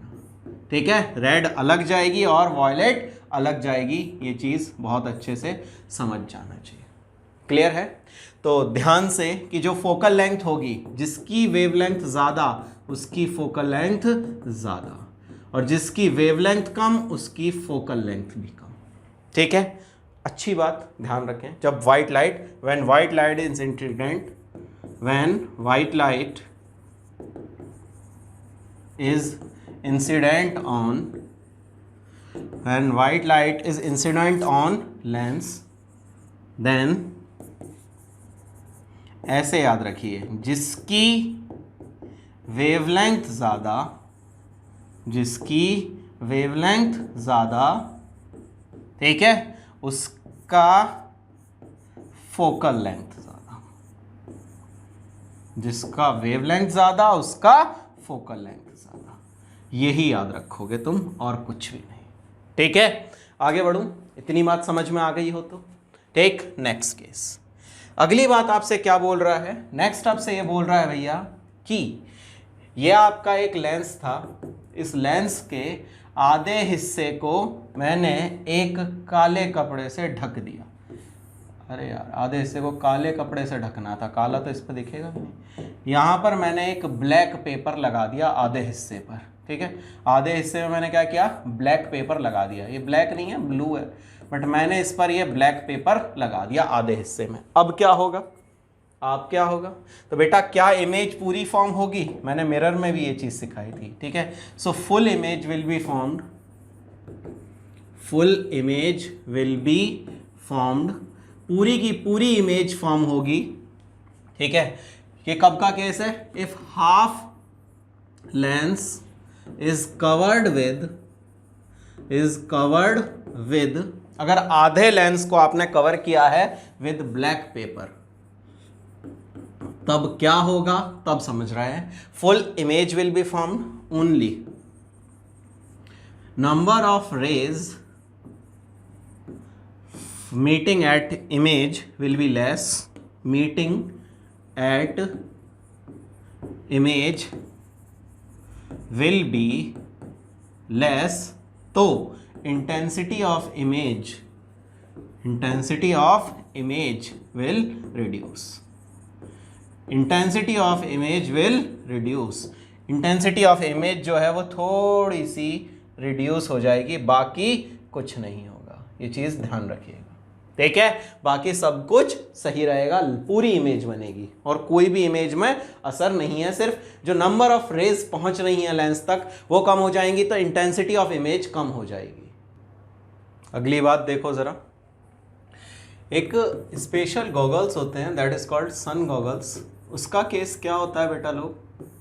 देखो, इसकी कंडीशन क्या है कि दोनों रेडियस ऑफ कर्वेचर जो होनी चाहिए R1 और R2 जो है वो बराबर होनी चाहिए, और दोनों का सेंटर ऑफ कर्वेचर जो है, centre of curvature must lie on same side. ठीक है, दोनों का सेंटर ऑफ कर्वेचर जो है वो एक ही तरफ लाई करना चाहिए। अगर ऐसा हुआ, सो आपने कल निकाला था कि फोकल लेंथ की वैल्यू कितनी आ जाएगी? इनफाइनाइट हो जाएगी। और इस केस में जो आपको लेंस मिलेंगे वो आपके सन ग्लासेस या सन गॉगल्स कहलाएंगे। ठीक है, इसकी भी रेडियस ऑफ कर्वेचर R, इसकी भी रेडियस ऑफ कर्वेचर R। ठीक है, दोनों की रेडियस ऑफ कर्वेचर जब इक्वल हो जाती है तो फोकल लेंथ आपकी इनफाइनाइट हो जाएगी। और ये वाला केस जो है, ठीक है, ये केस जो है आपका वो किसकी तरह बिहेव करेगा? It will serve as a sun goggle. ठीक, अच्छा एक बात और, ऑल्दो ये चीज थोड़ा सा कल डिस्कस हुई थी, ठीक है, बट अगर डायरेक्ट क्वेश्चन रहेगा तो कैसे रहेगा कि आपका जो मीडियम है, रिफ्रैक्टिव इंडेक्स ऑफ मीडियम, ठीक है, is greater than refractive index of lens material. अगर ऐसा है, ठीक है, तो उस केस में जो कॉन्वेक्स लेंस होगा ना, ठीक है, कॉन्वेक्स लेंस जो होगा वो तो कॉन्वेक्स की तरह बिहेव करेगा। वो तो कॉन्वेक्स की तरह ही बिहेव करेगा। लेकिन जो आपका कॉनकेव लेंस होगा, ठीक है, जो आपका कॉनकेव लेंस होगा, it will also serve as, कैसे बिहेव करेगा, ठीक है। इस केस में आप ये चीज़ ध्यान रखिएगा कि अगर लेंस मटेरियल की जो क्या कहते हैं रिफ्रैक्टिव इंडेक्स, अगर वो कम हुआ, ठीक है, विद रिस्पेक्ट टू मीडियम, अगर मीडियम से रिफ्रैक्टिव इंडेक्स कम हुआ, ठीक है, सो आपका जो कॉन्वेक्स लेंस है, ठीक है, वो आपका कॉन्वेक्स की तरह बिहेव करेगा, और जो कॉनकेव लेंस है, ठीक है, वो आपका, नहीं एक सेकेंड, ये तो तब के लिए है जब लेंस मटेरियल का ज़्यादा हो, तो ये आपका ऐसे बिहेव करेगा, ये वाला केस, ठीक है, ये केस आपके बिहेव हो गया। लेकिन अगर मैं इसको उल्टा कर देता हूं तो, अगर मैं इसको उल्टा कर देता हूं तो तब क्या होगा, उसके बारे में ज़रा जानो, ठीक है। देखिए एक बार, अगर ये केस रहता है कि लेंस मटेरियल का रिफ्रैक्टिव इंडेक्स ज़्यादा है तो ये कन्वर्जिंग और ये डाइवर्जिंग, और अगर इन दोनों का रिफ्रैक्टिव इंडेक्स बराबर हो जाता है तो जो मीडियम है आपका उसका और जो आपका लेंस है उस मटेरियल का रिफ्रैक्टिव इंडेक्स अगर इक्वल हो जाते हैं तो क्या होगा, तो कुछ नहीं होगा, रेज बिल्कुल सीधी चली जाएंगी, और ये किसकी तरह बिहेव करेंगे दोनों lenses, both lens will serve as जो आपकी ग्लास स्लैब हैं उनकी तरह बिहेव करेंगे, ठीक। और देख, अगर आपका जो रिफ्रैक्टिव इंडेक्स है मटेरियल का या मीडियम का, ठीक है, वो ज़्यादा हो जाता है रिफ्रैक्टिव इंडेक्स ऑफ लेंस, तो उस केस में ये वाला जो लेंस है it will serve as diverging, ये डाइवर्जिंग की तरह बिहेव करेगा, और ये वाला जो लेंस है आपका, ये आपका कन्वर्जिंग लेंस की तरह बिहेव करेगा। मतलब सीधी बातों की एक बात, इनके नेचर जो है ना वो पलट जाएंगे, इनके नेचर जो है ना वो पलट जाएंगे, बस ये ध्यान रखो, ठीक है। सो कॉनकेव जो है, ठीक है, यदि मीडियम जो है सराउंडिंग दिस लेंस अगर ये बदल जाता है तब उस केस में ये बिहेव आपके सामने आएंगे, ठीक है। जो भी इनके बिहेव थे, ठीक है, जैसे ये डाइवर्जिंग की तरह बिहेव करता था, ठीक है, और ये कन्वर्जिंग की तरह बिहेव करता था, इनके जो बिहेव हैं वो आपके एक दूसरे के साथ बदल जाएंगे, इस चीज़ को ध्यान रखिएगा। क्लियर है? अच्छा, अब आगे बढ़ते हैं और देखो ज़रा। सो अब बता देता हूँ रिलेटेड टू पावर, पहले है ना, मुझे बता तो देना चाहिए था पहले भी से, बट कुछ खास है नहीं इतना बड़ा, छोटी सी चीज़ है, ठीक है। नेक्स्ट बता रहा हूँ आपको पावर ऑफ लेंस, ठीक है। टॉपिक बहुत छोटा सा है बट जो मतलब अभी तक पढ़ा है ना उससे रिलेटेड था, इसलिए बता दे रहा हूँ। ऐसे सुनो, जैसे ये आपका एक लेंस है, ठीक है, इस लेंस पर जब मैं पैरेलल रेज भेजूंगा तो कोई एक पैरेलल रे अगर प्रिंसिपल एक्सिस से भेजा तो कितनी आपकी कन्वर्ज हो पाती है, ठीक है। उस कन्वर्जेंस की जो डिग्री है, this degree is basically termed as power, कितना वो कन्वर्ज कर पाता है किसी भी, अगर लेंस की बात करता हूं तो मैं, जैसे ये कन्वर्जिंग लेंस है तो इस कन्वर्जिंग लेंस में कितना कन्वर्ज कर पाता है, या फिर अगर कोई आपका डाइवर्जिंग लेंस है तो how much it will diverge, ये कितना डाइवर्ज कर पाता है, इस कन्वर्जेंस या डाइवर्जेंस की जो डिग्री, ठीक है। अब ये कितनी दूर पर करता है, फोकस पर करता है, ये बात भी मुझे पता है। तो ये जो कन्वर्जेंस की या फिर डाइवर्जेंस की जो डिग्री है, ठीक है, ये कहलाती है आपकी degree of convergence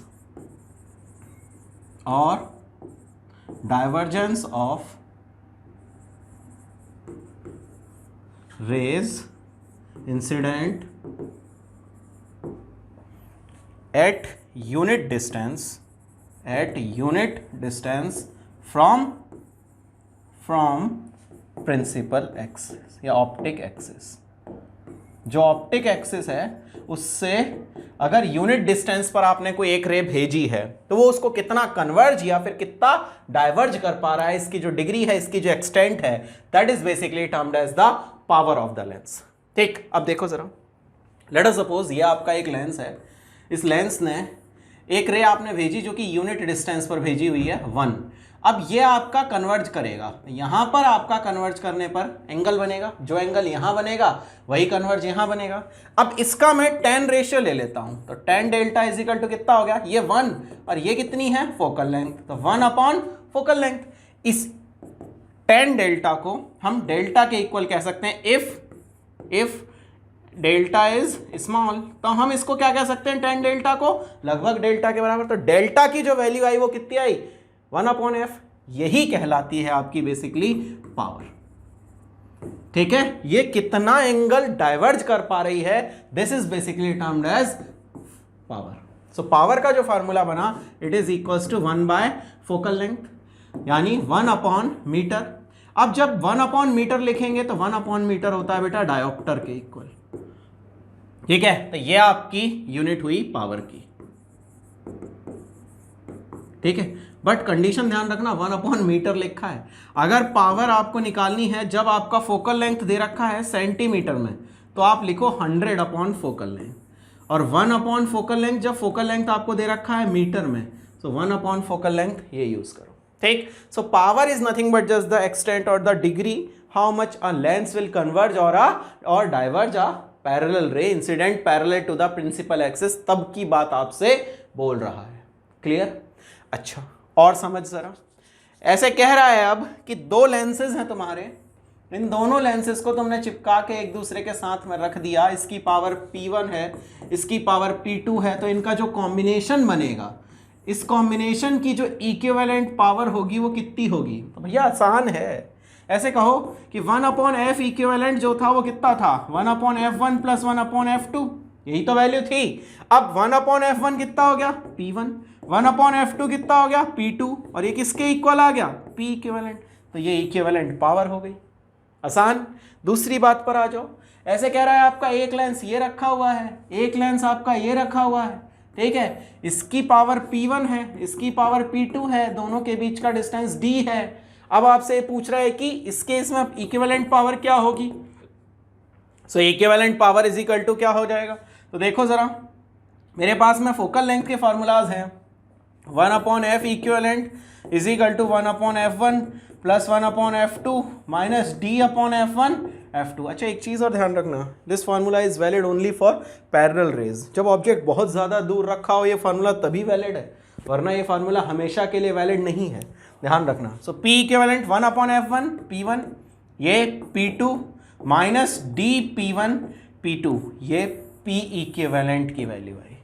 This is basically the value for P equivalent when both are placed a D distance apart। जब दोनों को छोटा सा D डिस्टेंस दूर पर रखा है, तब के बारे में आपसे पूछ रहा है कि कितनी होगी पावर, तो देख ले कितनी होगी, P1 plus P2 minus D P1/P2, ये तुम्हारी पावर होगी इस केस में। ठीक है, सो ये पावर का थोड़ा सा ध्यान रखेंगे। अच्छा, आगे बढ़ी और समझे जरा छोटी चीज। अगला मैंने एक कॉम्बिनेशन आपको बता दिया, एक लेंस को अगर आप एक लेंस के साथ में कंबाइन करते हैं तो क्या होगा। अगला मैं आपको बता रहा हूं कि एक लेंस को अगर आप एक मिरर के साथ कंबाइन करते हैं तो क्या केस होगा। ठीक है, उसको भी समझ लीजिए जरा, एक मिनट। कॉम्बिनेशन ऑफ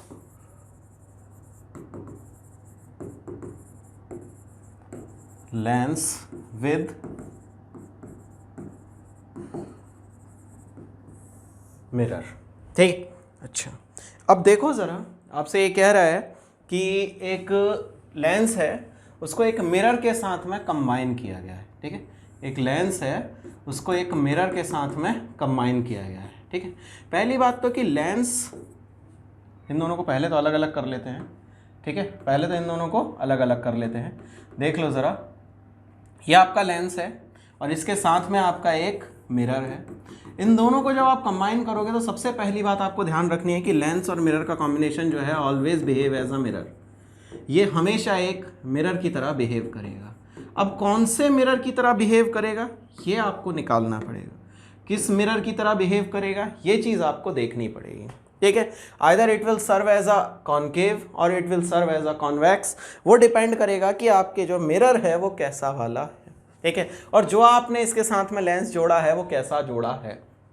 ठीक है, अच्छा, अगर आपसे ये पूछा जाता है कि इस कॉम्बिनेशन से मुझे अगर इनके बीच में डिस्टेंस है तो कोई बात फर्क ही नहीं पड़ता, ठीक है। फिर तो आप इसकी जो ऑब्जेक्ट रखो इसके सामने, ठीक है, उसके लिए आप जो इमेज बन रही है वो इसके लिए वर्चुअल ऑब्जेक्ट का काम कर सकता है आराम से, ठीक है। तो इस केस में तो कोई दिक्कत नहीं आएगी। लेकिन अगर आपने ये बोला कि इन दोनों को मैंने बिल्कुल चिपका के रख दिया है और अब आपसे पूछा जाता है कि अब बताएं ज़रा कि इमेज जो बनेगी वो कहाँ बनेगी, ऐसे आपका रख दिया है, अब पूछ रहा है आपसे कि अब ये किसकी तरह बिहेव करेगा, तो बड़ा सिंपल सी बात है। इसकी जो फोकल लेंथ आएगी, ठीक है, वो कैसे निकलेगी देखो ज़रा। सबसे पहले लेंस जो है, रे जो है वो किससे पास कर रही है, लेंस से, तो पहले लेंस से पास कराओ, फिर दोबारा से मिरर से पास कर रही है तो एक बार मिरर से पास कराओ, और फिर दोबारा से किससे पास कर रही है, फिर से लेंस से पास करेगी, तभी तो इमेज बनाएगी, हाँ कि ना, क्योंकि इधर से वापस इधर ही लाएगी। तो एक बार लेंस, एक बार मिरर, फिर से लेंस, इन तीन का कॉम्बिनेशन जब आप करोगे तब जाके आपको पता चलेगा कि इसका इक्विवेलेंट कॉम्बिनेशन क्या होगा। सो आप ये बेटर तरीके से याद रख सकते हो, 1/f equivalent is equal to 2 times focal length of lens plus 1 time focal length of mirror. इस चीज से आपको आंसर फाइनल मिल सकता है, ठीक। बट कंडीशन क्या है, सबसे पहले जो आपका लेंस है उससे, फिर आपका मिरर, और उसके बाद में फिर आपकी रे जो है वो पास करेगी किससे, लेंस से। तो पहले लेंस, फिर मिरर से पास करेगी, फिर दोबारा लेंस से पास करेगी, तब जाके we get the final image. That's why मैंने इक्विवेलेंट फोकल लेंथ के लिए ये बात आपसे बोली है। क्लियर है ये बात, ध्यान रखिएगा, ये चीज जरूरी है और आपके काफी काम आएगी। अच्छा, ये चीज बिल्कुल इक्विवेलेंट है किसके, देखो जरा, एक कंसेप्ट है that is called silvering of lens, ठीक है। इस सिल्वरिंग ऑफ लेंस के कंसेप्ट में क्या होता है कि ये जैसे आपका लेंस है, इस लेंस के जो पीछे वाला हिस्सा है इसको आपने क्या किया, सिल्वर कर दिया, यानी पॉलिश कर दिया। अब ये किसकी तरह बिहेव करेगा, then it will also behave as एक लेंस, फिर आपका मिरर, और फिर उसके बाद में आपका फिर से लेंस, ये इसकी तरह ही बिहेव करेगा सेम। सो इसका अगर इक्विवेलेंट फोकल लेंथ निकालोगे, it will also equals to 1 focal length of lens and second times 1 focal length of mirror plus 1 focal length of lens. इनके कॉम्बिनेशन से आपको वैल्यू मिल जाएगी। अच्छा, एक बात और, ये जो फोकल लेंथ ऑफ मिरर है, ये जो फोकल लेंथ ऑफ मिरर है, इट इज इक्वल्स टू जो भी इस सरफेस है दूसरी वाली R2, ये तो R1 हो गया और एक R2 हो गया, तो ये जो R2 है इसका अगर आप आधा कर दोगे तो आपको फोकल लेंथ ऑफ मिरर मिल जाएगा। अगर आप R2 का आधा कर दोगे तो आपको फोकल लेंथ ऑफ मिरर मिल जाएगा। कैसे, बड़ी सिंपल सी बात है भैया, ये तो आपका वही फॉलो करेगा ना जो मिरर फॉलो करता है। दैट मीन्स कि रेडियस ऑफ कर्वेचर का आधा जो होता है वो फोकल लेंथ के इक्वल होता है, ठीक है। और फोकल लेंथ ऑफ लेंस निकालने के लिए आपको पूरे तामझाम की जरूरत पड़ेगी। So 1 focal length of lens is equal to mu minus 1, ठीक है, 1/R1 माइनस 1/R2। ये सिंपली ऐसे ही काम करेगा आपका, इसमें कहीं दिक्कत है ही नहीं। क्लियर है। सो इस चीज को भी थोड़ा सा ध्यान रखिएगा कि सिल्वरिंग ऑफ लेंस और जो आपके कॉम्बिनेशन है लेंस और मिरर का, यह आपका किस तरह से बिहेव करेगा, ठीक। अच्छा, अब एक चीज सीखो जो इससे रिलेटेड है, वो क्या है देखे एक बार। एक पर्टिकुलर सिचुएशन सिखाता है, ठीक है। इस पर्टिकुलर सिचुएशन में क्या है, इस सिचुएशन में ऐसे बोला जाता है कि एक आपको पूरी की पूरी ऑप्टिकल ट्रेन दे दी जाती है। उस ऑप्टिकल ट्रेन में बहुत सारे लेंसेज लगे हुए होते हैं, ठीक है। उस ऑप्टिकल ट्रेन में आपके बहुत सारे लेंसेज लगे हुए होते हैं और उस लेंस के साथ में आपसे बोला जाता है कि जिस जगह पर ऑब्जेक्ट रखा है उसी जगह पर इमेज बननी चाहिए, ठीक है। क्या कहते हैं, बहुत सारे लेंसेज का कॉम्बिनेशन आपको पकड़ा दिया जाता है और उस लेंसेज के कॉम्बिनेशन में आपसे बोला जाता है कि ये बताइए कि ऐसी कहाँ पर, ठीक है, किस तरह से हम लोग अरेंज करें जो कि लेंसेज की जो ट्रेन है और साथ में आपका जो एक मिरर रखा हुआ है, वो मिरर और ये जो आपका लेंसेज का कॉम्बिनेशन है, इनसे जो इक्विवेलेंट बने, उसमें जो ऑब्जेक्ट है उसी जगह पर इमेज फॉर्म हो जाए। जैसे एक केस देखो ज़रा, ठीक है, जो इमेज बने वो अपने ही ऑब्जेक्ट की जगह पर बननी चाहिए, ऐसा ये लोग बोल रहे हैं। तो देखो ज़रा, मान लो कि ये आपकी लेंसेज की ट्रेन है, बहुत सारे लेंसेज जो हैं वो यहाँ पर फॉर्म किए हुए हैं। इस तरह से आपने बहुत सारे लेंसेज को कंबाइन किया हुआ है, ऐसे करके आपके बहुत सारे लेंसेज मैंने लगा दिए, ठीक है।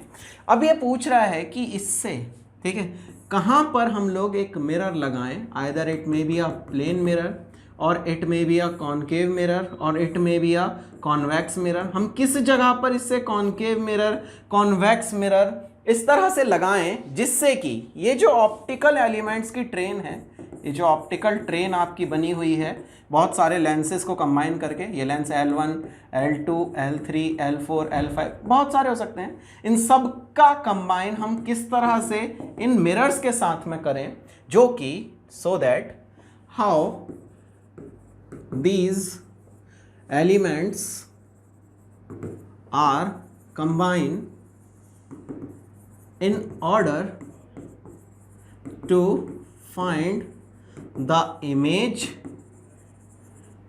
itself at object।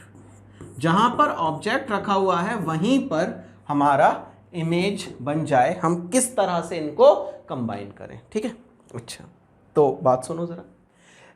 एक्चुअली क्या होता है कि तीनों केसेस को अलग अलग डिस्कस कर रहा हूँ एक एक करके।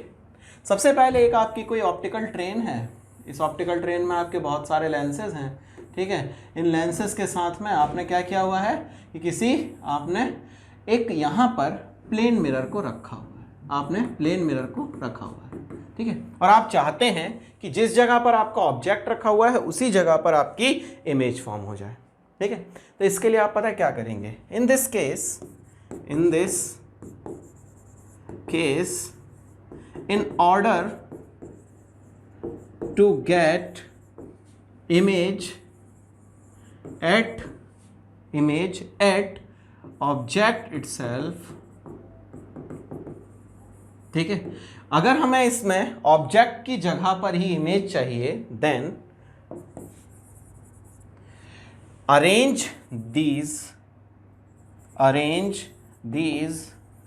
in such a way that कि जो लास्ट वाला आपका लेंस है इससे जो रे बाहर निकले that must be a parallel रे। ये तभी पॉसिबल है जब लास्ट वाले रे लेंस से निकलने वाली जो रे है अगर वो पैरेलल रे हुई, उस केस में ही ये पॉसिबल है कि प्लेन मिरर से, ठीक है, कि इस कॉम्बिनेशन से जो आपका इमेज बने that will be at the object itself. ठीक है, in such a way that rays from last lens must become parallel। ठीक है, वो सारी की सारी कैसे हो जानी चाहिए, parallel, and incidence on mirror at normal. ये नॉर्मली जो है इंसिडेंस ऑन मिरर नॉर्मली, ठीक है, ये मिरर के साथ नॉर्मली अगर जाएंगी उस केस में क्या होगा कि रेज जो हैं वो जिस जगह पर ऑब्जेक्ट रखा हुआ था वहीं जाके मीट करेंगी एंड ऑब्जेक्ट की जगह पर ही इमेज फॉर्म हो जाएगी। बट कंडीशन क्या रखना है कि ये रेज जो निकलें, ठीक है, incident ray on plane mirror must be parallel, ये हमेशा पैरेलल होनी चाहिए, ये बात ध्यान रख लेना। ठीक, एक बात। दूसरी सुनो, दूसरा ये कह रहा है कि ये जो ऑप्टिकल ट्रेन है आपकी पूरी की पूरी, इस ऑप्टिकल ट्रेन की एक कंडीशन आपको ध्यान रखनी है। वो कंडीशन क्या हो सकती है, इसमें कुछ भी लगा हो सकता है ना। इस तरह से आप बनाएं कि आप इससे मान लो कि d डिस्टेंस पर क्या रखना चाहते हैं, इससे d डिस्टेंस पर आपने एक कॉनकेव लेंस रखा हुआ है। कैसा लेंस, कैसा मिरर रखा हुआ है, एक कॉनकेव मिरर रखा हुआ है, इससे मान लीजिए d डिस्टेंस पर। तो आपको ध्यान क्या रखना है वो सुनो ज़रा।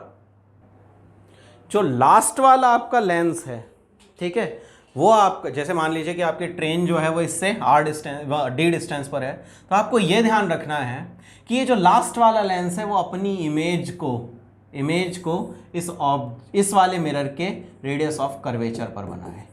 ये डिस्टेंस रेडियस ऑफ कर्वेचर के इक्वल होना चाहिए। मतलब image from last lens must be at radius of curvature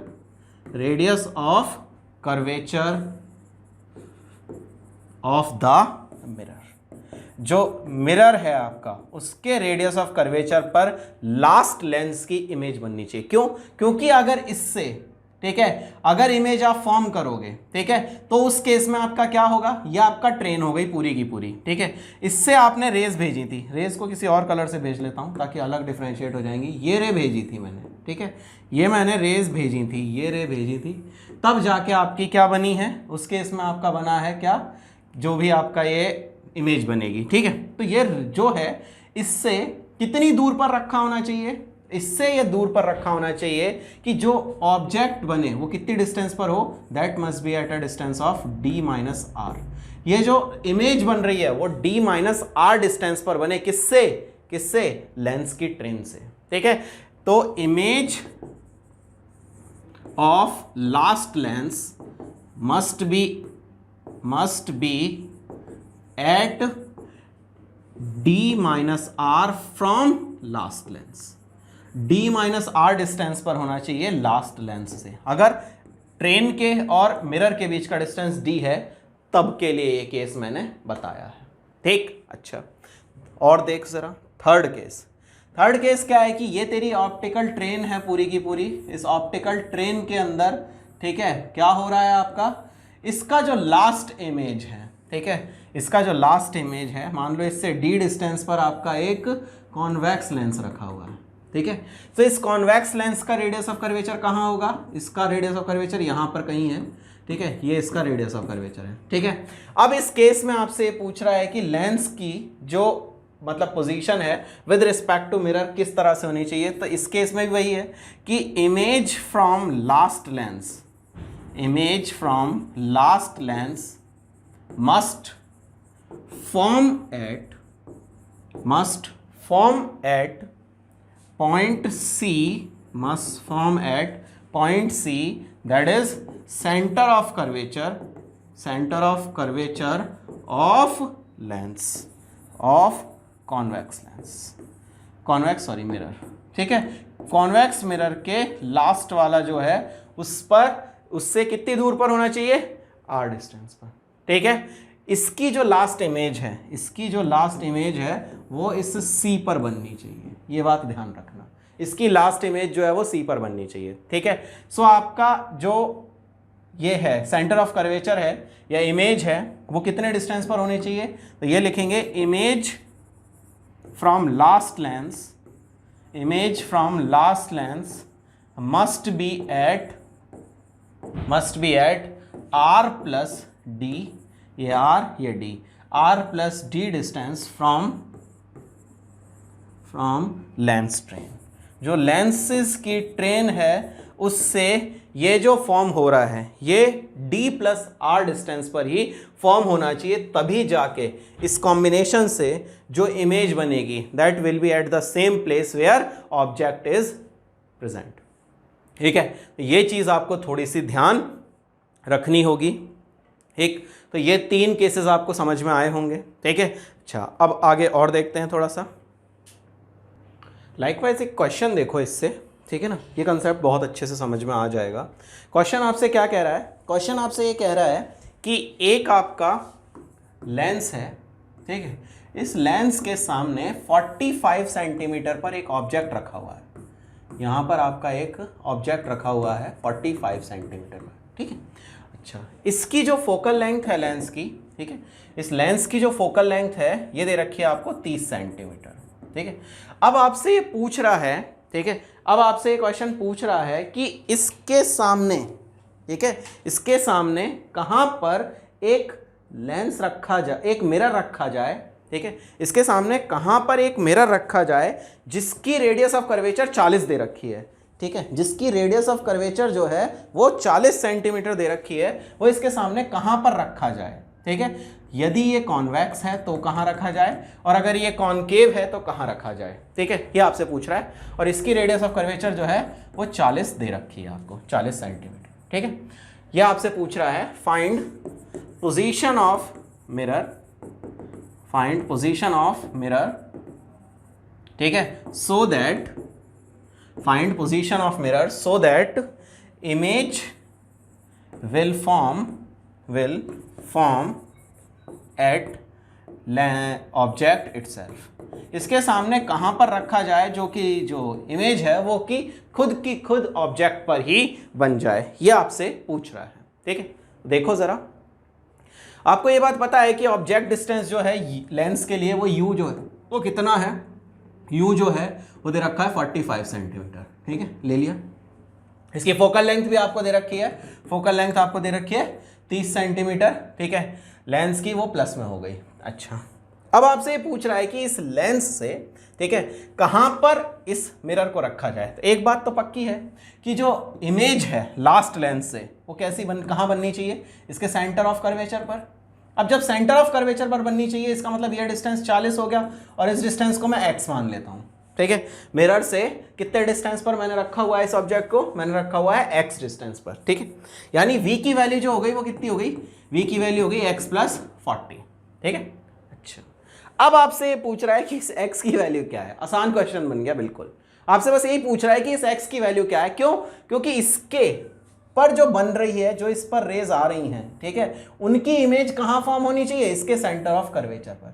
अगर इसके सेंटर ऑफ कर्वेचर पर ये इमेज फॉर्म हो गई तो काम खत्म हो गया।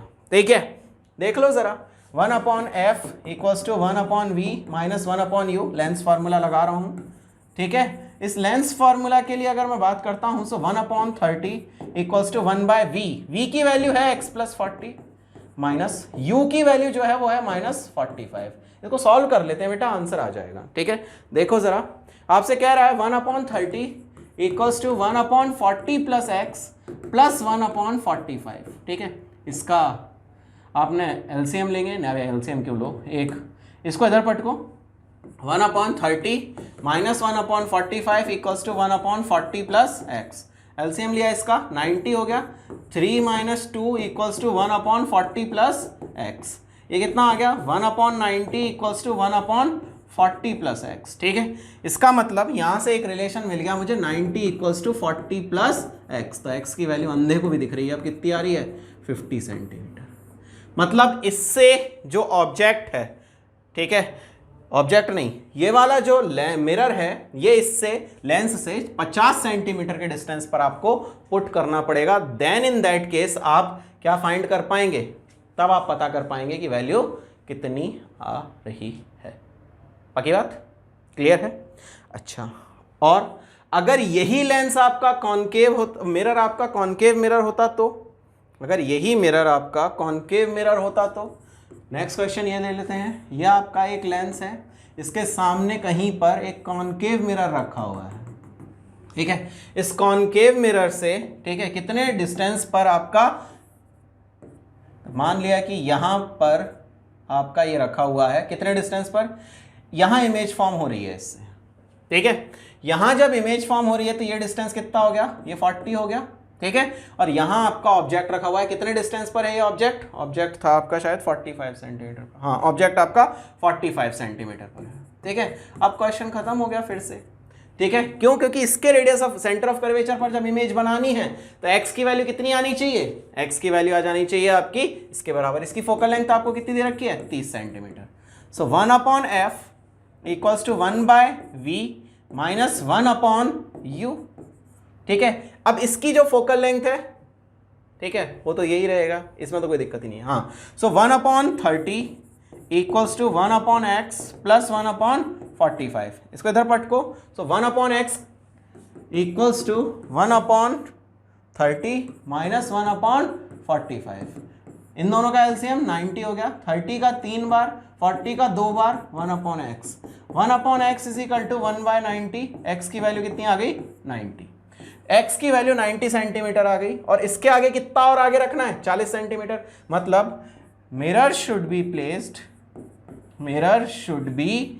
प्लेस्ड एट कितने डिस्टेंस पर, ये प्लेस करना है हमें 90 + 40 दैट इज 130 सेंटीमीटर पर प्लेस करना है फ्रॉम लेंस। इतनी दूर पर रखना है जिससे ऑब्जेक्ट की जगह पर ही इमेज फॉर्म हो जाएगी। ठीक है, अच्छा, इससे रिलेटेड और बहुत सारे क्वेश्चंस, जितने कंसेप्ट्स आज पढ़े हैं, ऑल्दो आज कंसेप्ट्स कुछ ज़्यादा ही पढ़े हैं, क्वेश्चंस कम किए थे, कल करते हैं इसके आगे, ठीक है। So that's all for this one, bye bye, take care.